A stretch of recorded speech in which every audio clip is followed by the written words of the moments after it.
জাতীয় সংসদে পেশ করা হয়েছে 2026-27 অর্থ বছরের প্রস্তাবিত বাজেট। বিশাল আকারের এই বাজেটে সাধারণ মানুষের দৈনন্দিন জীবনযাত্রার খরচ, চিকিৎসা ব্যয় এবং উদীয়মান বিভিন্ন খাতের জন্য রাখা হয়েছে বড় ধরনের কর ছাড়। আবার করের জাল বাড়াতে কিছু ক্ষেত্রে বসানো হয়েছে নতুন করের বোঝা। অর্থমন্ত্রীর বাজেট ঘোষণা অনুযায়ী কোন কোন পণ্যের দাম কমছে আর কোনগুলোর দাম বাড়ছে তা নিয়ে থাকছে আজকের বিশেষ আয়োজন। আপনাদের সাথে আছি আমি ফারসানা হাসিন। এবারের বাজেটে সবচেয়ে বড় ছাড় দেওয়া হয়েছে নিত্য প্রয়োজনীয় পণ্য ও জীবন রক্ষাকারী ওষুধে। নিত্য প্রয়োজনীয় ভোগপণ্য বাজারে নিত্য পণ্যের দাম সহনীয় হবে। চিকিৎসা ও জীবন রক্ষাকারী সামগ্রী প্রতিটি রিংয়ে খরচ 20,000 টাকা পর্যন্ত কমবে। চোখের ইন্ট্রাকুলার লেন্স প্রতিটি লেন্সের দাম 5,000 টাকা পর্যন্ত কমবে। কিডনি ডায়ালিসিস ফিল্টার ও ব্লাড টিউবিং সেট ডায়ালিসিস বাবদ রোগীর খরচ 800 টাকা কমবে। ক্যান্সার প্রতিরোধী ওষুধ ও এপিআই কাঁচামাল ক্যান্সারের ওষুধ সহ দেশীয় ওষুধের দাম কমবে। বিশেষ চাহিদা সম্পন্ন ব্যক্তির ব্যবহারের সামগ্রী বিশেষ চাহিদা সম্পন্ন ব্যক্তিদের খরচ কমবে। মর্চুয়ারি বা মৃতদেহ সংরক্ষণে ফ্রিজ, হাসপাতাল ও হিমাগারে ক্রয়ের খরচ কমবে।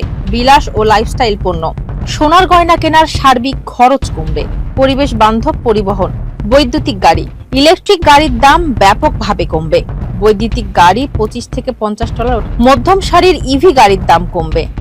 ইভি চার্জার ও চার্জিং স্টেশন স্থাপনের খরচ কমবে। সৃজনশীল অর্থনীতি ও বিনোদন গিটার, পিয়ানো, বাদ্যযন্ত্র ও ক্রিয়েটিভ মিউজিক তৈরির খরচ কমবে।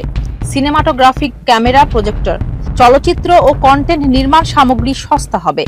কর ছাড়ের এই দীর্ঘ তালিকার বিপরীতে রাজস্বের পরিধি বাড়াতে এবং বিলাসদ্রব্যের লাগাম টানতে বেশ কিছু পণ্যের ওপর করের চাপ বাড়িয়েছেন অর্থমন্ত্রী আমির খসরু মাহমুদ চৌধুরী। তামাকমুক্ত দেশ গড়ার লক্ষ্যে এবং অভ্যন্তরীণ রাজস্ব বাড়াতে নতুন করে করের জাল পাতা হচ্ছে এই খাতগুলোতে। শুল্ক যেটাতে বাড়ছে তামাকজাত পণ্য সিগারেটের সর্বনিম্ন প্যাকেটের দাম হবে 100 টাকা। প্রিমিয়াম ধূমপানের খরচ উল্লেখযোগ্য হারে বাড়বে। বিলাসবহুল ও অন্যান্য পণ্য দেশীয় মদের দাম লিটার প্রতি 500 টাকা বাড়বে। স্বর্ণের ভরি ভ্যাট কাঠামো কম ওজনের সোনার ক্ষেত্রে ভ্যাটের পরিমাণ কিছুটা বাড়তে পারে। সাধারণ ও বাণিজ্যিক ব্যাংক হিসাব করজালের আওতা বাড়ায় ছোট ব্যবসায়ী ও আমানতকারীদের খরচ ও জবাবদিহিতা বাড়বে। খুচরা মালামাল কেনাবেচা প্রতি 1,000 টাকার পাইকারি পণ্যে 2 টাকা কর কাটা হবে।